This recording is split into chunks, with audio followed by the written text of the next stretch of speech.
This mission is about coaching people through change. Coaching is an important tool for change leadership for several reasons. Coaching is how we ask our people what they need in order to execute the change most effectively. It's the ask conversation. Coaching builds respect and trust and helps people feel that they have some control in making change happen. In this mission, we're going to share some best practices for listening and asking questions, the two core skills of coaching. We will also cover how to time your coaching conversations for the best results. Lastly, we're going to give you a list of change questions and best practices you can use to improve your change coaching immediately. So let's dive in. In the previous mission, we learned that change advocates must paint a clear, vivid vision and direction for change. That's the tell of change conversations. They also help people understand the reason behind the change and the benefits that will make the change worthwhile and essential. That's the sell of change conversations.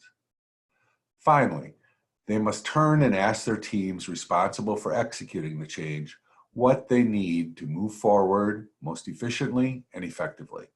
That is the ask of change conversations. Many change efforts struggle because leaders have never learned the art of coaching people through change and holding the type of meaningful dialogue that enrolls and empowers the people who might otherwise resist the change. Here are some reasons that coaching works so well in helping people adapt to change. Remember that people are either in a toward state or an away state. A leader who is a good coach helps their people get into and stay in that positive, open, toward state.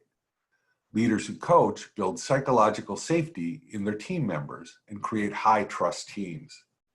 Research by Accenture Consulting found that high trust teams navigate change much more easily and effectively than lower trust teams. Google's Project Oxygen research summed it up this way. The single most important managerial competency that separates highly effective managers from average ones is coaching. We would add that this is especially true when it comes to executing change. So let's explore how you can develop your coaching conversation capabilities. We know that good coaching is the ask conversation of change. Good coaches know that language matters, and how you phrase your questions can make a big difference in how they are received. When you compare the questions on the right with the ones on the left, why do you think the list is more likely to create a receptive toward state, while the other questions may create resistance to change? What do you notice about the difference between the questions on the left and the questions on the right? What most people notice is that the left side is future-oriented versus past-oriented. It's solution-oriented versus problem-oriented.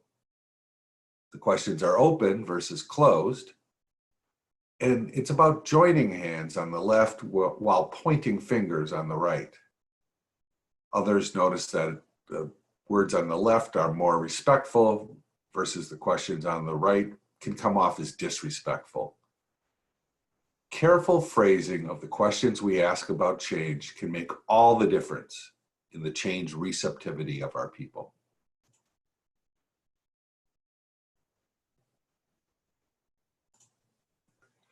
We covered how to change your own self-talk to help you become a role model of change resilience in the previous mission.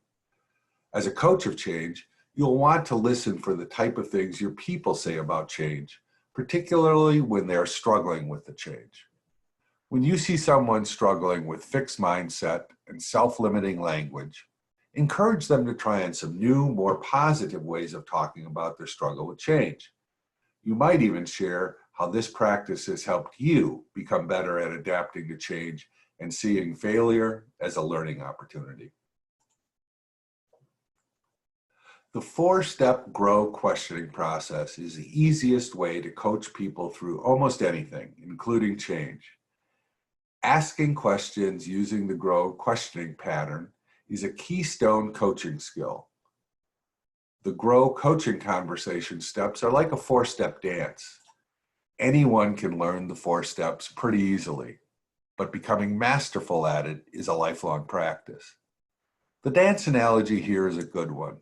The more you practice, the easier and more fun it becomes. Keep up your practice, and soon coaching people through change will become second nature. The 4 GROW questions help someone think through to their own conclusions about the best way to move forward. Here, we're talking about helping them find their way to take ownership of the change. The coaching structure is fairly linear, moving from goal to current reality to options and finally the way forward. But we should always follow our natural curiosity and ask clarifying questions at any time. This questioning process also helps keep you able to discern someone's readiness to implement change. So let's look at some ready-made questions to coach people through change. Each type of question serves an important purpose. We ask goal questions until the coach and the coachee are both crystal clear about what success looks like. With change, this is about the future state, the outcome we will experience once the change has been implemented. We ask current reality questions to uncover change readiness, bring fears and blind spots to the light, and to help open up the thinking of the coachee. We want to get a read on their motivation and their resistance level. We move into options to empower people with choice and build their accountability to take action. Options questions build ownership of the change with the employee. Finally, we ask way forward questions to nail down timeframes and commitments to change implementation. Coaching is most fun and effective when you go slow to go fast. In other words, we encourage you to ask 3 to 5 goal questions at the start of a change conversation. Getting crystal clear alignment on the positive outcomes makes the rest of the coaching conversation easy. You will also want to ask 3 to 5 current reality questions to get a full understanding of the change readiness of the coachee, their motivation, their resistance, as well as their blind spots or faulty assumptions that could keep them from succeeding. Taking the first parts of the coaching conversation slowly helps the entire process go quickly. One of our challenges for you in this mission is to write down your own favorite goal and reality questions to help you find the questions that best suit you and your particular situation.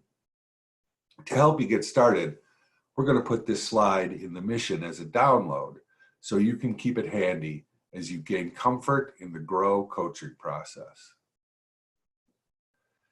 You know, it's almost always true that leaders experience change before their teams. You can use a coach approach to help your peers understand and adapt to change before trying to roll out the change across the entire organization. After all, if the leaders don't own the change, people smell it. Helping your peers and any leaders who report to you truly understand and own the change is important to tackle up front. Always use coaching to support those who are leading the change first. They are the ones who need to hold their focus during times of change. Leaders experience the change curve before the rest of the organization, but everyone must eventually traverse the entire change curve. We've said before that listening is your best approach to help people move through an emotional resistance to change. People need to feel that those who have power care about their concerns and will listen to them. Listening to people's reactions is just as important as explaining the reasons for change. Listening is how you'll be able to discern where people are in the change curve. Listening shows respect. It shows you care. Strive to listen for people's readiness to change. Always seek to understand their point of view. We've also talked before about how your conversations need to vary according to where people are along the change curve. This is as much an art as it is a science. Generally, You want to paint a clear picture and direction of change and the reason it is important to make the change first, then move into coaching. But these shifts in conversation are not strictly linear. There's a need to inform, to advocate and sell all the way along. It's also important to listen and ask questions all along. Coaching is about engaging in a two-way dialogue.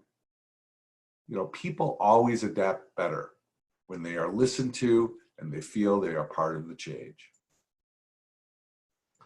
We've talked before about a deeper way of listening to discern change readiness. Active listening can be a great tool to help you dig deeper with people to discern their readiness to change. Active listening is about clarifying the following 5 things you heard after someone has given you a lengthy answer to one of your questions. In active listening, you say something like, "This is what I heard you say happened, the facts. This is how it seemed to you," or "this is how you interpret those circumstances. And this is how you feel about it. And I heard your commitment is," in other words, your interpretation of what the larger commitment is, like serving the customer or teamwork, before finally ending up with a question like, "Did I understand you correctly?" One of our challenges to you this mission is to practice your active listening skills with a coaching buddy and to try those skills out in an upcoming change coaching conversation. You'll find that in the mission. We've mentioned before that mobilizing help to remove obstacles to change is a part of your job as a leader of change. Your coaching questions will help uncover those unanticipated barriers to change that are never fully foreseen by anyone, but the frontline people executing the change. Being willing to seek out and listen to how people struggle with change and then taking those concerns back up the ladder when appropriate is an important part of your job as a change advocate, an important outcome of the Ask conversation. Let's finish up with some best practices for coaching change to help you become what Darwin described as the most responsive to change. You want to coach people to advance them along the change curve, listening for their change readiness. You want to encourage new perspectives by asking incisive questions, challenging assumptions when perspectives are limiting people in their ability to adapt and to implement change. You want to ask questions that focus people on what they can control to empower them as they deal with the discomforts of change. You want to use coaching to get your leadership team on board with the change approach first.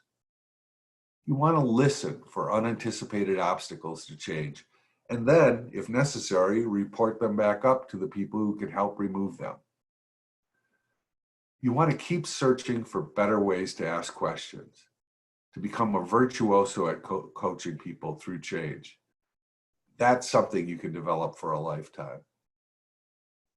Bottom line, we encourage you to trust and learn to rely on the GROW model.